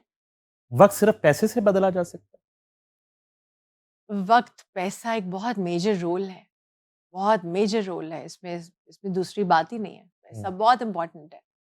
मगर इस वाले फेज की बात कर रहा हूँ जिसका आपने जिक्र किया, जी जिसको हम अक्सर बड़ी तकलीफ से कसम पुरसी की जिंदगी कह देते हैं। राइट, उसमें ऑब्वियसली उसमें तो ना हुस्न है, उसमें तो ना फैंटेसी है, उसमें ना तो कोई चाहने वाला है, ना कोई आपकी मदद करने वाला है। वहाँ तो शायद औलाद भी साथ ना हो, क्योंकि कई हमारे जानने वाले अपने बहुत से सिर्फ शादी भी नहीं हो सकी, ओल्ड एज, कभी शादी हुई भी होगी या नहीं रही होगी, मैं किसी का जिक्र कर रही हूँ, नाम नहीं लूँगी, अपने भाइयों के करियर्स बना दिए, मुल्कों से बाहर भेज दिया, अकेले रह रहे हैं ड्राइवर के साथ, और कहीं रास्ते में ही किसी वक्त जिंदगी की शान। उसके लिए पता नहीं क्यों आप इनसिक्योरिटी कह लें मेरी, if I am not wrong, सूरन लता साहिबा का इंतकाल हुआ था और मैंने ये सुना था कि किसी घर के किसी गराज में वो रहती थी और उसी गराज में उनकी डेथ हुई। हालांकि मेरा नहीं ख्याल मैंने तलत आंटी को हमेशा अच्छी हालत में देखा माशाल्लाह, बिकॉज उनके एक बेटे बाहर हैं, आरिफा के भाई हैं, और माशाल्लाह he is been looking after everybody. सारों ने हमेशा उनको बहुत साथ दिया है, अच्छी औलाद है माशाल्लाह। मगर वो फेज़ मुझे हमेशा हॉन्ट करता था और वो फेज़ मुझे काफ़ी साल हॉन्ट करता रहा। तो बजाय इसके कि मैं अपनी चीज़ें ज़ाया करती, मैंने हमेशा इस ख्वाहिश का इज़हार किया और माशाल्लाह उसको मुकम्मल भी किया। मैंने अपने भाई के ऊपर एफ़र्ट की। आई ऑलवेज़ वांटेड हिम कि वो एक काम करें और वो एक कारोबारी इंसान हो। वो माशाल्लाह कॉन्ट्रैक्टर बन गए और हमने माशाल्लाह दोनों ने कंस्ट्रक्शन कंपनी रन की। हम लोगों ने बहुत काम किया। उस सारी चीज़ में से निकलने के लिए मैंने पैसे ज़ाया नहीं होने दिए। मैंने पैसों का हमेशा पॉज़िटिव इस्तेमाल किया और अल्हम्दुलिल्लाह लालच का फैक्टर पहले भी कभी नहीं था, अभी भी नहीं है। उसने जिस हालत में रखा है वो बेहतरीन हालत में उसने रखा है, उसका बहुत करम है। ये राग रागनियों से खेलते खेलते, ये गुड़ियां पटोलों से खेलते खेलते अचानक जो है बिजनेस वुमेन बनने का कैसे सोचा, ये ख्याल कैसे आया, और पहला कारोबार क्या किया, पहली इन्वेस्टमेंट क्या की? I think it of course कोई इंसान कोशिश अपना घर बनाने की करता है। मशवरा किसका था? घर बनाने का? नहीं, कारोबार करने। कारोबार करने का मशवरा तो बहुत ही करीबी अ, दोस्त का था। अच्छा। जी, बहुत करीबी आप कह लें कि I don't want to talk about it, but आप समझें कि जो बिजनेस है ना, ये इसका आइडिया एक अजीब से मोड़ पे आया अच्छा। कोविड में, ओके। जिस वक्त दुनिया जहान की सब बातें शट हो रही थी, मगर क्योंकि अल्हम्दुलिल्लाह हालत खुदा न खास्ता ऐसी नहीं थी बीइंग एन आर्टिस्ट कि मैं उस वक्त हाथों पैरों की पड़ जाती। उस वक्त ज़ाहिर है सारे चिल थे और करने का ऑप्शन ही क्या था। तो कारोबार का ख्याल आया बहुत इस तरह से आया कि उस वक्त ये ख्याल आया कि ये तो मैं कैसे कर सकती हूँ, मैंने तो कभी कारोबार किया ही नहीं। बस उस वक्त कारोबार जो था उसके ऊपर मुझे लगा कि जितनी भी कोई 30 से 40 लाख कोई ऐसी अमाउंट लग जाएगी, क्योंकि ये तो लगाना ही पड़ेगा कुछ शुरू करने के लिए। उसके बाद हमने वो शुरू कर लिया, वो काम शुरू हुआ, उसको बनाना शुरू किया।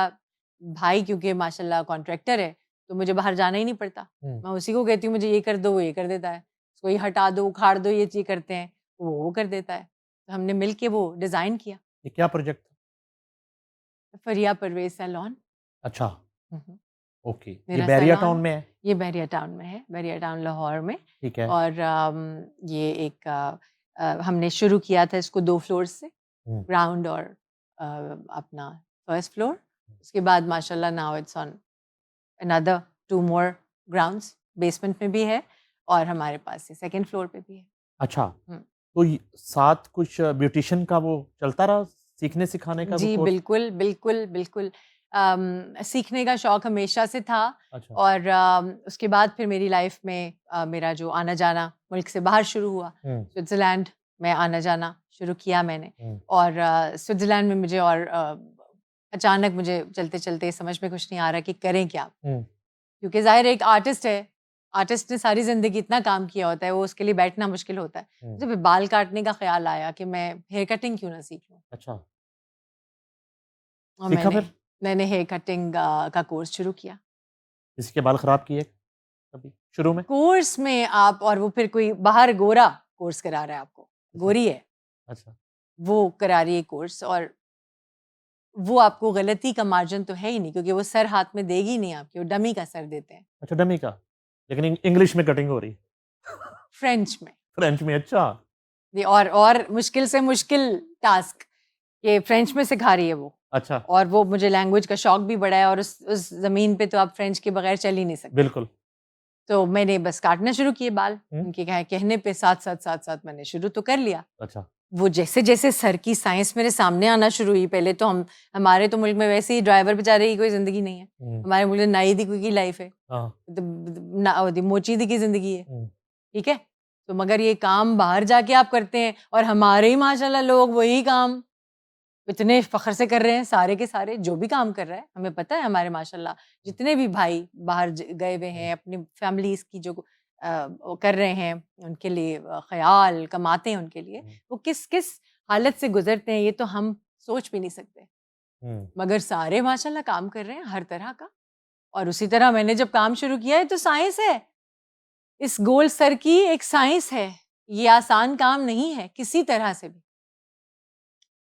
वहां से सीखना शुरू किया, और उसके बाद ही ये ख्याल आया, पता नहीं शायद वही कड़ियां जुड़ती हैं, अल्लाह ताला कड़ियां जोड़ते हैं। मेकअप भी डमियों को कर रही है, डमी ने लिपस्टिक ला रही है नहीं, मेकअप नहीं सीखा वहां पे मैंने, मेकअप के फिर मुझे आके क्लासेस यहाँ लेनी पड़ी, बहुत सारी मेरे सारे मिलने वाले थे, मुसरत आपा, सब लोगों के आइडियाज थे, सब लोगों के साथ क्लासेस, छोटी छोटी बातें शुरू मुसरत की। आपा आपने बताया ही नहीं कि फ्रिया परवेज चुप करके क्या कर रही थी।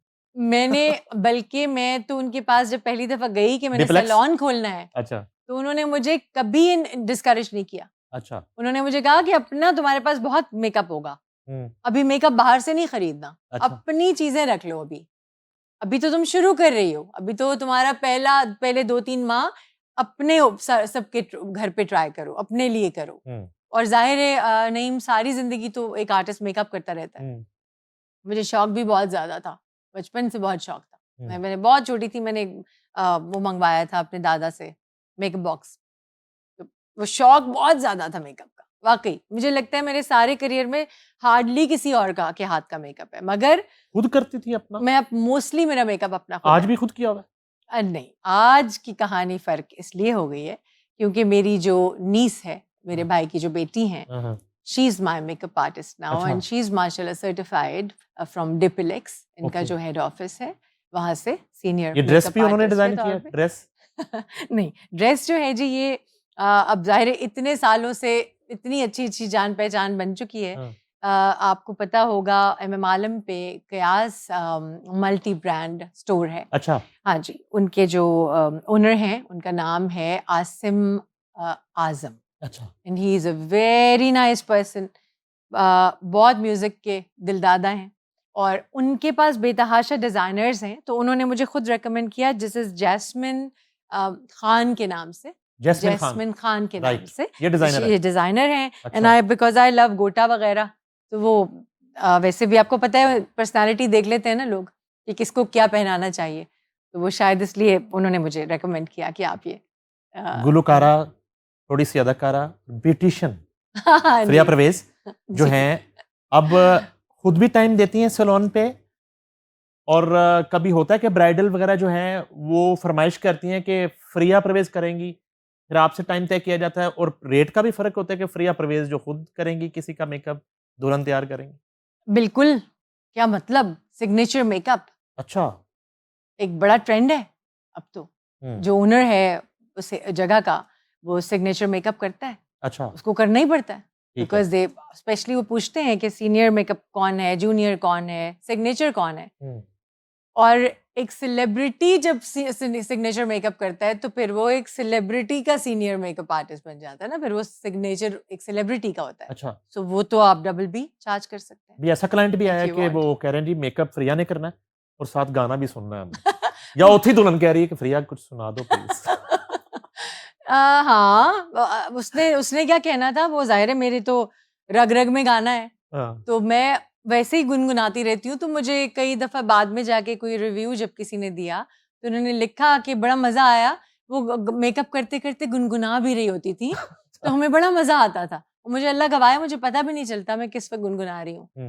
तो वो अंदर से निकल आता है ना, जाहिर है, पार्ट ऑफ माई बॉडी।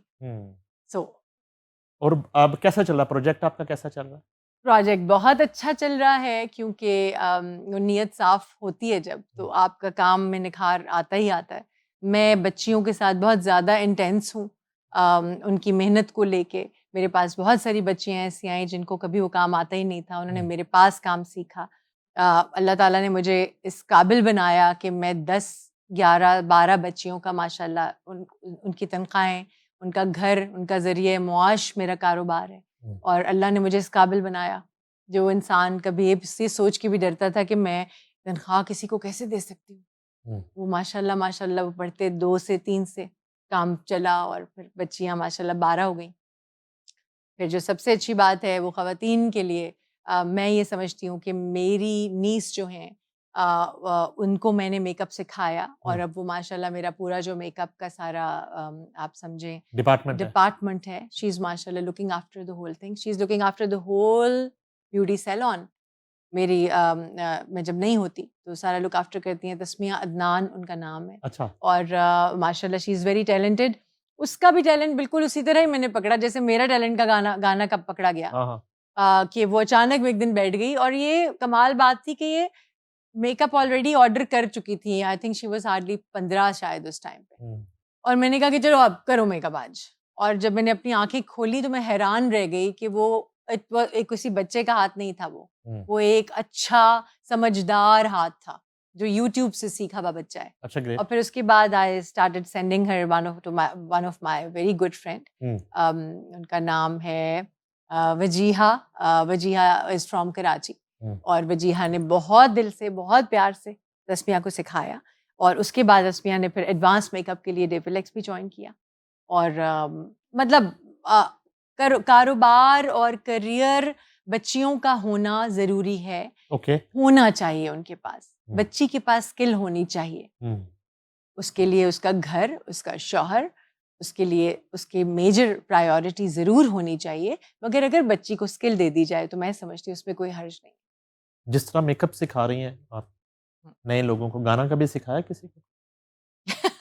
नहीं, गाना सिखाया नहीं मैंने कभी, मगर क्योंकि मैं गाने में तो सारी जिंदगी खुद ही गंडा मार गंडे के तो बड़े ऑफर आए, मगर जो बंदा खुद ही तालिब इल्म है, मैं क्या किसी को सिखाऊंगी। म्यूजिक अभी चल रहा है, साथ करती हैं कुछ? म्यूजिक थोड़ा साथ बिल्कुल चलता रहता है। अब इंशाल्लाह I am working on my new projects. कुछ एक कवाली है, बहुत पुरानी फिल्मी कवाली थी, वो मैंने दोबारा उसको गाया है और उसको हम शूट करेंगे इंशाल्लाह अच्छा सा।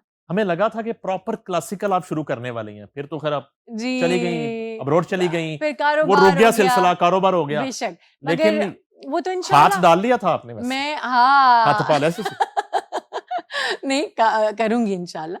क्लासिकल भी करेंगे, कुछ ना कुछ बिकॉज अब मजे की बात पता है क्या हो गई है, नहीं पहले हम दुनिया के लिए गा रहे थे, अब तो हमारा अपना चैनल है, अब तो हमें कोई रोक भी नहीं सकता, तो अपनी मर्जी से हम जो मर्जी करें।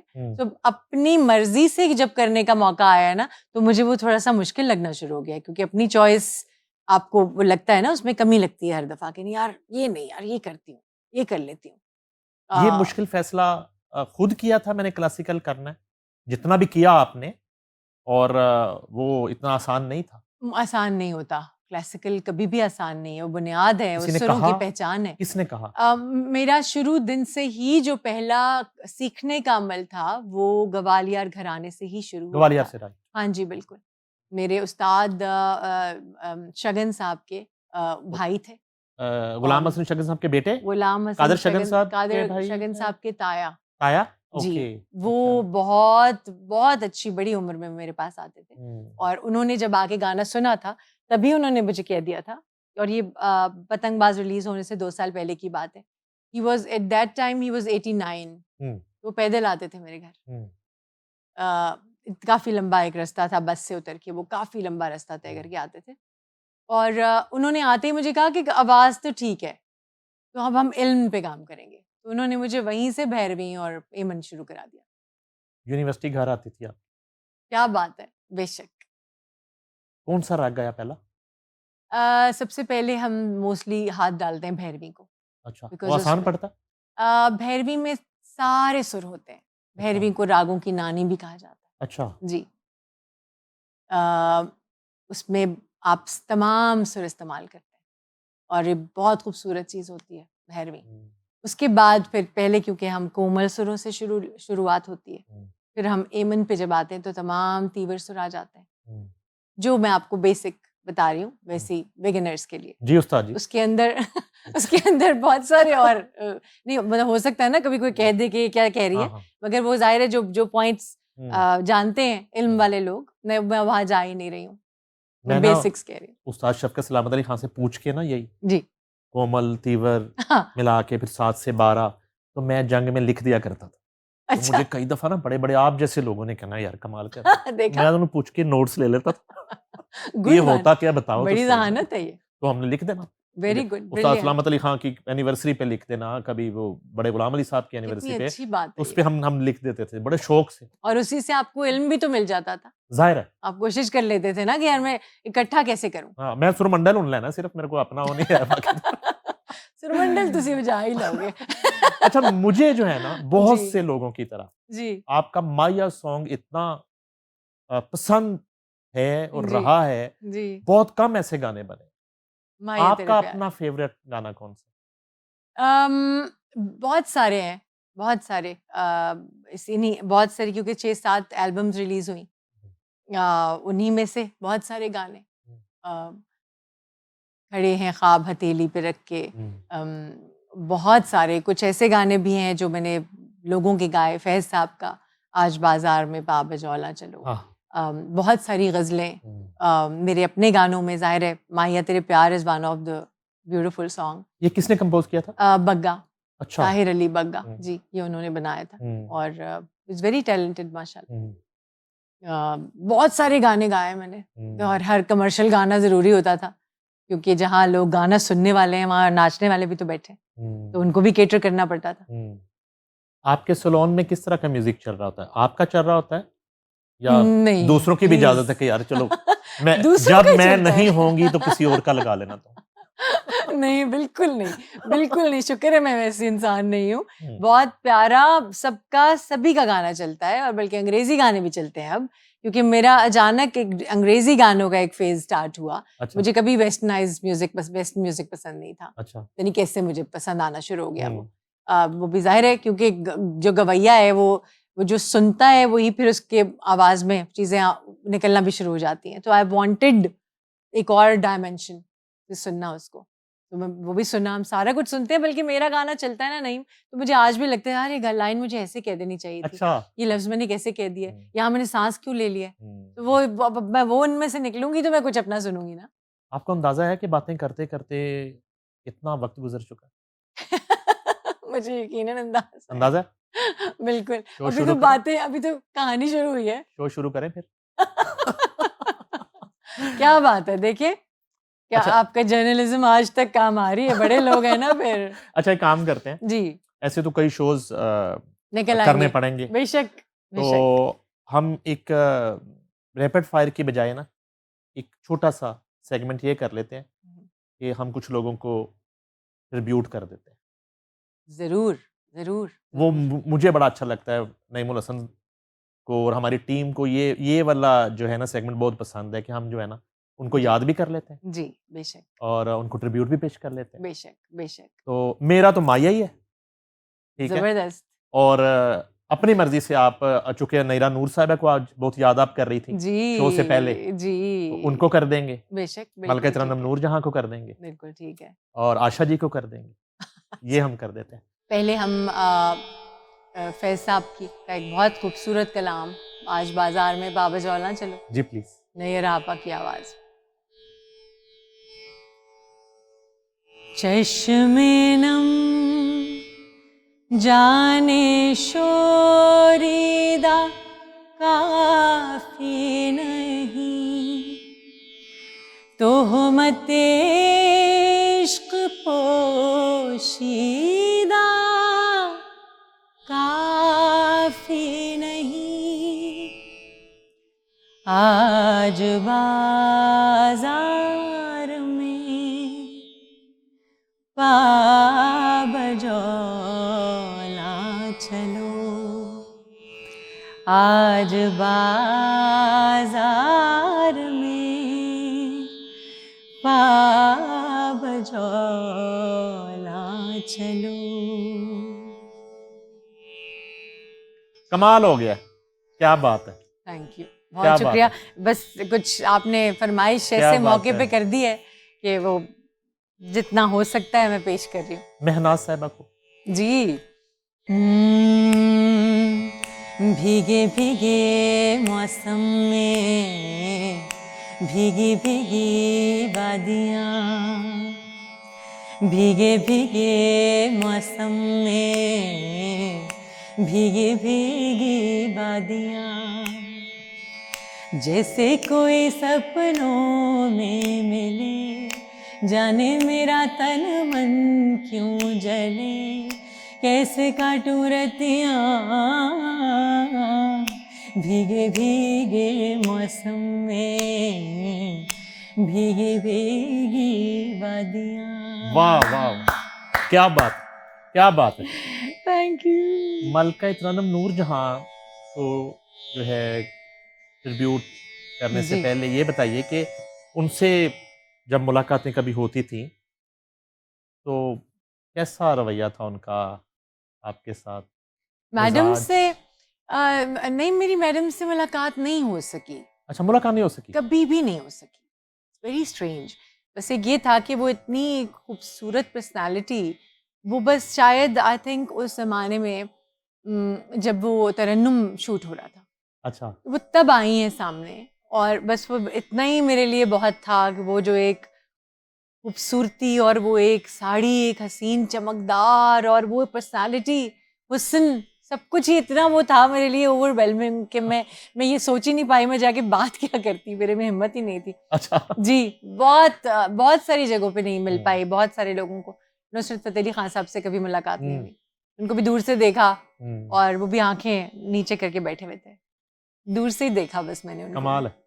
बस कई दफ़ा नहीं होती नसीब में मुलाकातें। तो मैडम को कुछ सजना रात तेरा तक तक हारे, गमा दिया राता दिन लंघ दे अजाब दे, अख किते लगे तन वेखा विच खाब दे, रब कोलों मंगनियां नींदरां उधारियां, दिल दे में बुए खोले नैना दियां बारियां, सजना रात तेरा तक तक हारियां, दिल दे में बुए खोले नैना दियां बारियां। वाह वाह वाह वाह, क्या बात है। ये तो दो लेजेंड्स को ट्रिब्यूट हो गया, मलका तरन्नुम नूर जहां और मास्टर अब्दुल्ला। वाह वाह वाह, बेशक, क्या बात है, क्या कॉम्बिनेशन था ये। क्या बात है। एंड है, एंड है ये मेलेडी। आप समझें कि अगर मुझे कोई कहना कि चाहे आखिरी क्या मेलेडी सुनानी है, तो मैं कहूँगी ये सुन ले, इसमें दर्द है, इसमें म्यूजिक है, इसमें मेलेडी है, इसमें सब इल्म है। ब्यूटीफुल। अच्छा जी, हम सायों के घर भी फूल फेंके थोड़ा सा पत्तियां। आशा जी, बिल्कुल आशा जी। बिल्कुल, क्योंकि अब हम एक ही स्केल में चल रहे हैं। जी जी। किसी का प्यार लेके तुम नया जहां बसाओगे, ये शाम जब भी आएगी तुम हमको याद आओगे, अजीब दास्तां है ये, कहाँ शुरू कहाँ खत्म, ये मंजिलें हैं कौन सी, ना तुम समझ सके ना हम। वाह, क्या बात है, क्या बात है, क्या बात है। अच्छा जी, आखिर में बड़ी फरमाइश है, जी। हमारी एक हर दिल अजीज गुलकारा हैं फ़रिया परवेज़, उनको हम डेडिकेट करना चाहते हैं हमें से, अगर आपको उनका गाना माया याद हो तो। जी बिल्कुल याद है मुझे। ये माया लिखा किसने था? अनीस अहमद अच्छा, अनीस, अहमद हाँ जी, अनीस ने। Ahmed Anis. It was a बहुत ह्यूज लॉस। छोटा करियर उनका, बहुत कम बड़ा काम किया उसमें मैंने, चले गए। बड़ा काम किया और वो बहुत अच्छा लिखता था। हम्म। बड़े मेरी वहाँ भी खुशकिस्मती थी कि उस वक्त तक अनीस जैसे लिरिसिस्ट मौजूद थे, शायर मौजूद थे। कौन कौन से आपके उन्होंने लिखे सॉन्ग्स? बहुत सारे गाने, माहिया तेरे प्यार के अलावा और बहुत सारे गाने। रौनक अली साहब का एक गाना था, तेरे नालों तेरियां यादां चंगियां ने दिल तड़फांदियां नहीं, हम्म। तू जाके मुर्दा नहीं सजना, ए आके मुड़ के जांदियां वाह नहीं। वाह वाह वाह! क्या बात, क्या बात है, क्या बात, क्या बात ब्यूटीफुल। और म्यूजिक में भी अनीस का उतना ही इंटरेस्ट था। है। और बड़े अफसोस की बात है, बहुत ही छोटी एज में अनीस हमसे जुदा हो गए। अ, मगर वही बात है कि जब तक कॉम्बिनेशन कंप्लीट ना होना, नहीं, अच्छी मेलोडी को हमेशा अच्छी शायरी की मोहताजी रहती है, अच्छी शायरी को हमेशा अच्छी धुन की मोहताजी रहती है। तो ये सारी चीज़ें अभी कुछ ऐसे लगता है जैसे खो गई हैं।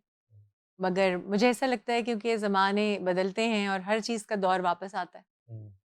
जैसे कितने फ़ैशन चले जाते हैं, सारे फ़ैशन दोबारा वापस आ जाते हैं। उसी तरह म्यूज़िक भी वापस आ जाता है। और सुर और धुन, मेलोडी, सुरीलापन, मेरा ख़्याल है ये तो कभी भी नहीं जाएगा। ये तो हमेशा हमारे साथ रहेगा। अब जैसे तो आप इतनी दाद दे रहे हैं, आप क्या अगर बात, इतना अच्छा सुनने वाला सामने बैठा हो तो ये नहीं हो सकता कि आप तो बंदा अच्छा फ्रिया ना। जी वो 60-70 वाले माइक वापस आ गए हैं, चाहे पॉडकास्ट के बहाने आ गए। बिल्कुल, वो बिल्कुल रिवाइव सही। हो गया है वो माइक। बिल्कुल, बिल्कुल सही, सीरियसली। रिवाइव हो गया। और वो क्या रिवाइव होना था, पॉडकास्ट अ, है तो एक बहुत ही मज़ेदार मीडियम, हम्म, मगर उसका यूसेज अगर पॉजिटिव तरीके से किया जाए, अच्छा। बिकॉज़ अब हम लोग गाड़ी में जा रहे होते हैं या कहीं भी जा रहे होते हैं तो हमें सुनने का एक हमारे पास वक़्त है। हम उस वक़्त बजाय इसके कि अपना वक़्त ज़ाया करें या टेलीफ़ोन पे बातें करते रहें, तो हम कुछ सुन लेते हैं। मैं पॉडकास्ट हमेशा उस वक़्त लगाती हूँ। मगर मैं कोशिश वही करती हूँ जहाँ से मुझे कुछ सीखने का मौका मिले। चुगलियाँ तो दुनिया की सबसे आसान काम है। किसी की तकलीफ़ किसी को पहुँचाना, किसी से नफ़रत का इज़हार करना, किसी किसी के लिए कुछ भी बुरा सोचना तो दुनिया का आसान तरीन काम है। मगर हम क्यों करें? यानी वो एमन, मालकोंस, बागेश्वरी, चंद्रकोंस और दरबारी वाले माइक जो हैं, वो अंडरवर्ल्ड की खबरों के लिए यूज़ हो रहे हैं। बिल्कुल, उनके सीसीडी बन गई और इतने जो है ना वो गुंडा नासिर को पार लगा दिया गया उन बिल्कुल। माइक कॉम्बिनेशन देखें, कॉम्बिनेशन कहाँ देखें, से बात कहाँ पहुँच गई। हैं? मेलोडी से बिल्कुल, गुंडागर्दी तक। बिल्कुल, बिल्कुल, सीरियसली। मगर देखें, अ, अब आपके रंग में अगर देखा जाए कि इतना माशाल्लाह एक नामी-गिरामी जर्नलिज़्म का एक करियर है आपका माशाल्लाह। आपका सवाल और आपका बनाया हुआ जो एक स्क्रिप्ट है, वो बहुत ही फ़र्क है एक आम इंटरव्यू करने वाले से, जो कि बहुत थैंक यू। इम्पोर्टेंट बात है। मुझसे हर रोज़ एक ही सवाल किया जाता है और आज के इस इंटरव्यू से पहले मैंने यही सोचा हुआ था कि यार पता नहीं फिर वही बातों का जवाब देना होगा, फिर वही बातें होंगी। मगर रंग फ़र्क था आज की बातों का। तो ये वही है ना जिसका काम उसी को साझे। ये शख्सियत पे तो डिपेंड करता है ना कि सामने बैठा कौन है। तो ये बात ज़रूरी भी नहीं है कि हमने जो है ना आज व्यूज़ का दौर है और व्यूज़ के लिए आपने जो है ना वो कंट्रोवर्सी क्रिएट करनी है, नेगेटिविटी करनी है, पॉज़िटिव बात से भी व्यूज़ आने चाहिए, पॉज़िटिव बात भी लोगों को करनी चाहिए और आपने आज इतनी एक तामीरी गुफ्तगू की है नए लोगों के लिए, नए आने वालों के लिए। हम आपका करियर डिस्कस करने का मकसद ही ये था कि जो यूथ है, जो नई जनरेशन है, जो आज जो है उस स्कूल की फ़रिया परवेज़ है, वो समझे कि मैंने किस तरह अपने करियर को लेके चलना है। जी, फिर इस फ़ील्ड में अगर आना है तो ये फ़ील्ड कोई बुरा शोबा नहीं है। बिल्कुल, इसमें बिल्कुल, भी नाम किया जा सकता है, रिस्पेक्ट के साथ भी किया जा सकता है। बिल्कुल। अपनी ख़ानदानी रवायात को जो है वो उस लेगेसी को जो है वो अच्छे तरीके से जो है लेके चला जा सकता है, बेशक, बेशक कैरी किया जा सकता उसका है। बड़ा करम है। एग्ज़ैक्टली। इसके लिए अल्लाह के फ़ज़ल और करम की बहुत ज़रूरत होती है और वो हमारे साथ हमेशा रहा।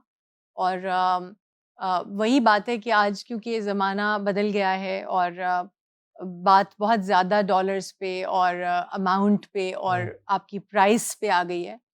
अ, फिर भी मैं ज़रूर ये कहना चाहूँगी कि कुछ ऐसे भी इदारे होते हैं, कुछ ऐसे भी लोग हैं, कुछ ऐसे भी कॉलेजेस होते हैं जो आपको शायद अफोर्ड ना कर सकें, मगर आपको सुनना चाहते हैं।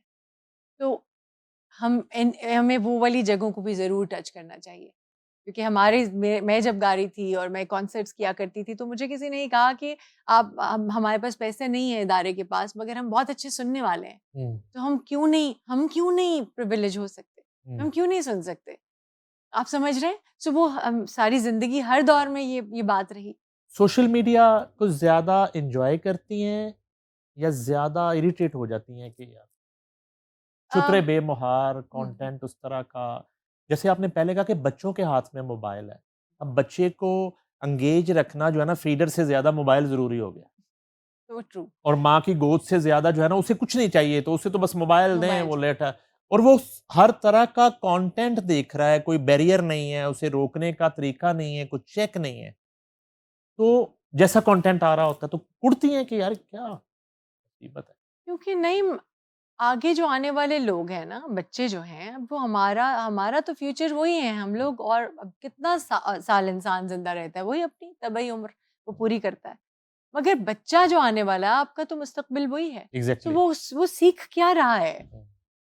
तालीम अगर बच्चे को अब तो ज़ाहिर है हर जगह ये हमने सुना है कि 7 साल तक बच्चे को घर घर की तरबियत बहुत ज़रूरी है, प्यार मोहब्बत बहुत ज़रूरी है, माँ-बाप का साथ बहुत ज़रूरी है। मगर उस वक़्त ही तो हमने उसको उसी टाइम पे तो हमने टैबलेट दे दी है, और टैबलेट में तो किसी वक़्त कुछ भी सामने आ जाता है। रेज़ अलग से तकलीफ़ दे रही हैं, आँखें अलग से ख़राब हो रही हैं, गर्दनें अलग से पोस्चर्स ख़राब हो रहे हैं। और माँ का एक जो फ़िगर है, अगर वो बच्चे को अपनी एनर्जी नहीं देगी, अगर बच्चे को टाइम नहीं देगी, तो फिर माँ करेगी क्या? माँ ने बच्चा पैदा करके दुनिया में लाई है वो, या बाप लाया है, सो इन दोनों का ही तो सबसे इम्पोर्टेंट टाइम चाहिए उसको। इन दोनों के खराबी से, माँ-बाप की ज़िंदगी में खराबी होने से बच्चे की पूरी ज़िंदगी खराब हो जाती है। ये बातें हमें कैसे पता चलेंगी? एटलीस्ट अब वो ज़माना आ गया है जब आपके सामने सारा इल्म है, ओवर नॉलेज है अब। साइकोलॉजी आपके सामने है, आपको अपने जो आपके जो क्या होते हैं रीत-रिवाज हैं, वो आपके सामने हैं। म्यूज़िक है, फ़िल्में हैं, पुराना, नया, अच्छा, बुरा, इलाज, व्हाटएवर यू नेम इट, वो सब आपके सामने है।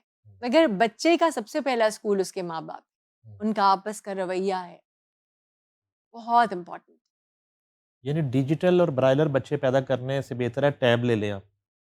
अगर उनकी परवरिश बिल्कुल, उस तरीके से नहीं कर सकते, जैसे आप तो बड़ी ज़बरदस्त बात कर रही हैं कि वो यूज़ कर के उनकी आई साइट जो है बच्चों आँखें की और खराब हो उनका रही हैं, पोस्चर जो है तबाह हो गया है।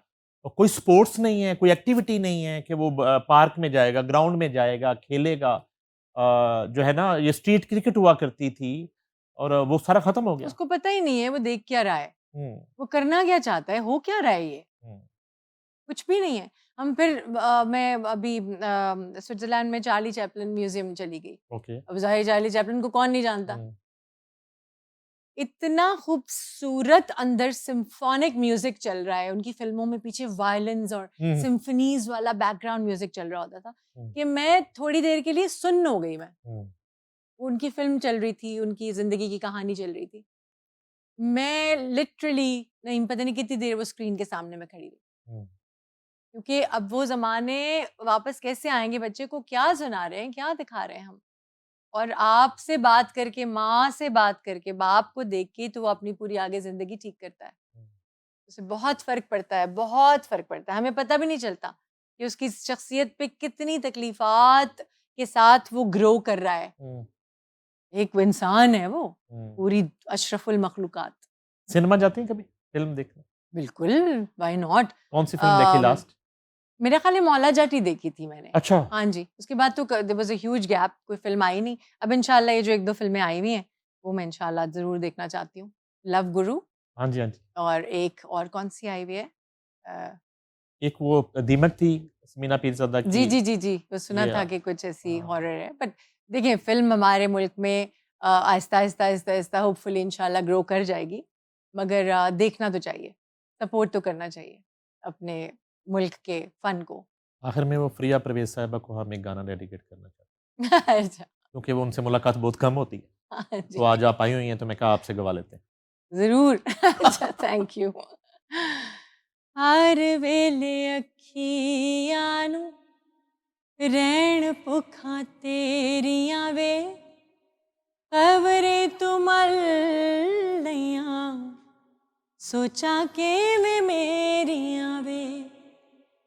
चंगा मैनू पिछे पिछे अपने तू लाया ई, चंगा मैनू पिछे पिछे अपने तू लाया ई, दिन तड़फाया सारी रात जगाया ई, माया तेरे प्यार मैनू मार मुकाया ई, माया तेरे प्यार मैनू मार मुकाया ई, माया तेरे प्यार मैनू मार मुकाया ई। वाह वाह वाह वाह, क्या बात है। Thank you very much Priya ji, बहुत शुक्रिया। बहुत अच्छा लगा। Thank you. और अगर कोई सवाल, कोई बात आपको बुरी लगी हो तो उसके लिए माजरत चाहते हैं। नहीं, बिल्कुल भी नहीं, बिल्कुल भी नहीं। मुझे बहुत अच्छा लगा, बहुत मज़ा आया।